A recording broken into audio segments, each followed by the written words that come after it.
Life तो problems की भरमार है और हम सब पूरी ज़िंदगी सिर्फ इसका सॉल्यूशन ढूंढने में ही निकाल देते हैं। अगर सॉल्यूशन मिल भी जाता है तो सबसे बड़ी प्रॉब्लम तो ये आती है कि इसे लाइफ में अडॉप्ट कैसे करें। और ऊपर से ये लॉकडाउन का सीज़न, किसी ने भी नहीं सोचा होगा ना कि हमारी ज़िंदगी में कभी भी ये पल भी आएंगे।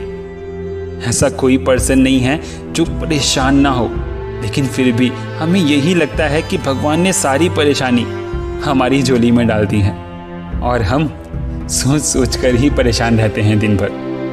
भूल जाते हैं उस वक्त कि गीता में स्वयं लिखा हुआ है कि जब जब कोई परेशानी जन्म लेती है उसका समाधान भी उसी के साथ जन्म लेता है। फिर भी हम इस बात से बेखबर रहते हैं।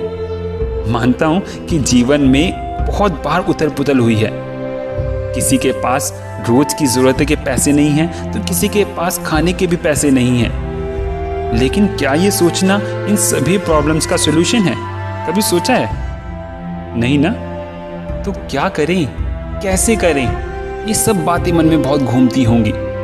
तो दोस्तों, मैं सिर्फ इतना कहूँगा कि सबसे पहले आप अपने मन को शांत करें, धीरज रखें, तभी आप एक स्ट्रॉन्ग डिसीजन ले पाएंगे।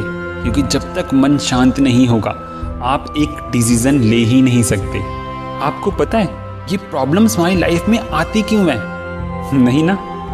ये प्रॉब्लम्स हमारी लाइफ में इसलिए आती हैं क्योंकि हमने कभी ना कभी अपनी लाइफ में कुछ गलत स्टेप्स लिए हैं और उनको अवेयर करने के लिए प्रॉब्लम्स आती हैं कि उन प्रॉब्लम्स में हमें इम्प्रूवमेंट करने की ज़रूरत है। अगर हम सही से प्लानिंग करते और अपने फ्यूचर को सिक्योर करने की सोचते तो शायद आज जो डेली रूटीन में प्रॉब्लम्स आ रही हैं ना, वो कभी नहीं आती। और मैं तो ये कहता हूँ कि प्रॉब्लम्स ही हमारी प्लानिंग का सबसे अहम हिस्सा होता है। वही तो हमें बताता है कि हमें क्या करना है और क्या नहीं करना है। तो क्या प्रॉब्लम्स हमारे लिए पॉजिटिव प्रूव नहीं हुई? सिर्फ सोच बदल देने से ही हमें नेगेटिव चीज़ें भी पॉजिटिव नज़र आने लगती हैं। अब बात ये आती है कि स्टार्टिंग कहाँ से करें? जो कर लिया वो तो पास्ट था, अब क्या करें ये बताओ। तो इसका जवाब भी आपके पास ही है, क्योंकि प्रॉब्लम आप फेस कर रहे हो तो उससे रिलेटेड जो भी गलतियां की हैं उसकी एक लिस्ट बनाओ। आपको क्या करना है उसको एक तरफ लिखो और क्या नहीं करना है उसको दूसरी तरफ लिखो। आप खुद देखकर हैरान हो जाओगे कि सॉल्यूशन तो आपके पास ही है, फिर भी आप घबरा रहे थे और अपनी प्रॉब्लम्स दूसरों को बता रहे थे। लेकिन क्या वाकई में जिसको आपने अपनी परेशानी बताई है उसने उसका सॉल्यूशन दिया है या फिर आपका मजाक बनाया है?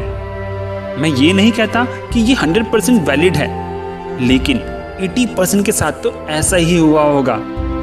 तो दूसरी चीज हमने ये सीखी कि प्रॉब्लम्स को हर किसी से शेयर मत करो।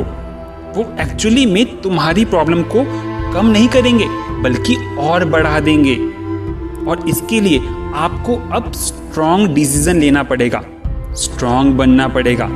तो यहाँ से हमारा थर्ड पॉइंट सामने आता है कि जब भी डिसीजन लें बेशक इनफ टाइम लें, लेकिन डिसीजन स्ट्रॉन्ग होना चाहिए। ऐसा ना हो कि कोई और ऑप्शन आते ही आपका माइंड सेट ही चेंज हो जाए। बस जो डिसीजन लिया है 100% दे दो उसे, फिर देखना जीत आपकी होगी, डेफिनेटली होगी। जय हिंद, जय भारत, धन्यवाद।